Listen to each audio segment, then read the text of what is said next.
নদী বাঁচলে দেশ বাঁচবে।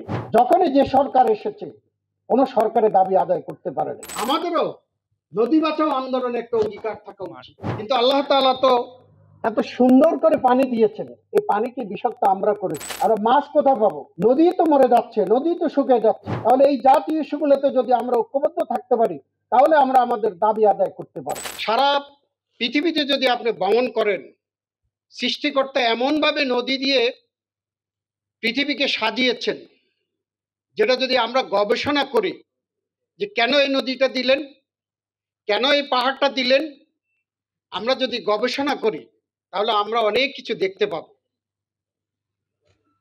আজকে আসেন আমরা আলোচনার যে বিষয়বস্তু, রাজনৈতিক নেতৃবৃন্দের আসলে অঙ্গীকার থাকা উচিত এই নদীকে বাঁচানোর জন্য। আমি মনে করি আপনাদের যে আন্দোলন, এই আন্দোলনটা একটি সুন্দর আন্দোলন। আপনাদের আন্দোলন আছে বলে, নদী বাঁচাও আন্দোলন আছে বলে আজকের এই সেমিনার হয়েছে, আলোচনা সভা হচ্ছে, সরকার পদক্ষেপ নিচ্ছে। আপনারা চাচ্ছেন যে রাজনৈতিক নেতৃবৃন্দ একটা অঙ্গীকার করুক। আমিও একজন রাজনৈতিক কর্মী হিসাবে মনে করে আমাদেরও নদী বাঁচাও আন্দোলনে একটা অঙ্গীকার থাকা উচিত। আমার দল বাংলাদেশ খেলাফত মজলিসের নির্বাচনে যে অঙ্গীকার থাকবে, সেখানে নদী বাঁচাওয়ার বিষয়ে আমাদেরও একটা অঙ্গীকার থাকবে। আমরা আপনাদের সাথে একমত। আজকে এই যে দেখুন আমাদের কাছে বুড়িগঙ্গা নদী, এই বুড়িগঙ্গা নদীর পানি আপনারা যারা সচরাচর যান, ঘাটে যান, তারা দেখবেন এত কালো, এত বিষাক্ত পানি। কিন্তু আল্লাহ তাআলা তো এত সুন্দর করে পানি দিয়েছেন, এই পানিকে বিষাক্ত আমরা করেছি। আজকে যে এই ইন্ডাস্ট্রির কালো পানিগুলো সেখানে যাচ্ছে, আমাদের সরকার, আমাদের রাজনৈতিক নেতৃবৃন্দর এই বিষয়ে কথা বলা দরকার, আন্দোলন করা দরকার। কেন এই নদীতে কেন ইন্ডাস্ট্রির পানিগুলো যাবে? ইন্ডাস্ট্রির পানিগুলো যাওয়ার জন্য আলাদা ব্যবস্থা করতে হবে। আজকে আমাদের বাসার যে অনেকখানি দেখতেছি, ঢাকা শহরে এসে দেখলাম যে আমাদের যে ম্যানুয়ালগুলো আছে এই দিয়ে নদীতে বাসা বাড়ির আবর্জনাগুলো যাচ্ছে।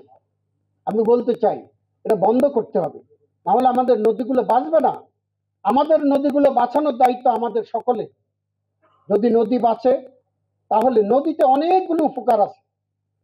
নদীতে মাছ চাষ হয়, স্বয়ংক্রিয়ভাবে আল্লাহ তাআলার পক্ষ থেকে অনেক মাছ। ডাক্তাররা যখন আমরা যাই তখন বলে যে নদীর যে সমস্ত মাছ আছে মাছগুলো খেতে বলে। আর মাছ কোথায় পাবো? নদী তো মরে যাচ্ছে, নদী তো শুকিয়ে যাচ্ছে।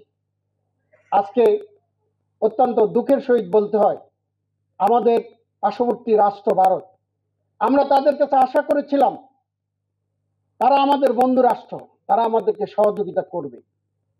কিন্তু দুঃখজনক হলো সত্য, আজকে আমাদের নদীগুলো শুকনো মৌসুমে নদীগুলো শুকিয়ে যায় এবং বর্ষাকালে নদীগুলোতে আবার পানি ছেড়ে দেয়।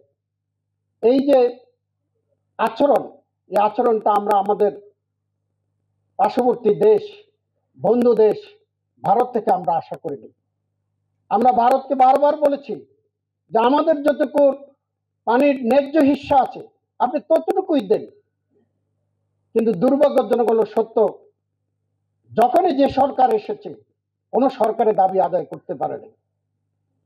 আমাদের নতজানু পরিস্থিতির কারণে আমরা আমাদের অধিকার আদায় করতে পারিনি। আমরা মনে করি এই বিষয়ে রাজনৈতিক নেতৃবৃন্দ এবং সরকারের ঐক্যমত থাকা দরকার। সরকার আসবে যাবে, এটা চলমান, কিন্তু রাজনৈতিক নেতৃবৃন্দ এবং সরকারের ঐক্যমত্য থাকা দরকার এই সমস্ত ইস্যুতে। তাহলে এই জাতীয় ইস্যুগুলোতে যদি আমরা ঐক্যবদ্ধ থাকতে পারি তাহলে আমরা আমাদের দাবি আদায় করতে পারব। সুতরাং আমি আজকে যে নদী বাঁচাও আন্দোলন আপনারা করছেন, আপনাদেরকে আমি ধন্যবাদ জানাচ্ছি। যে আন্দোলনটা চলমান রাখতে হবে, তাহলে আমাদের নদী বাঁচবে, নদী বাঁচলে দেশ বাঁচবে।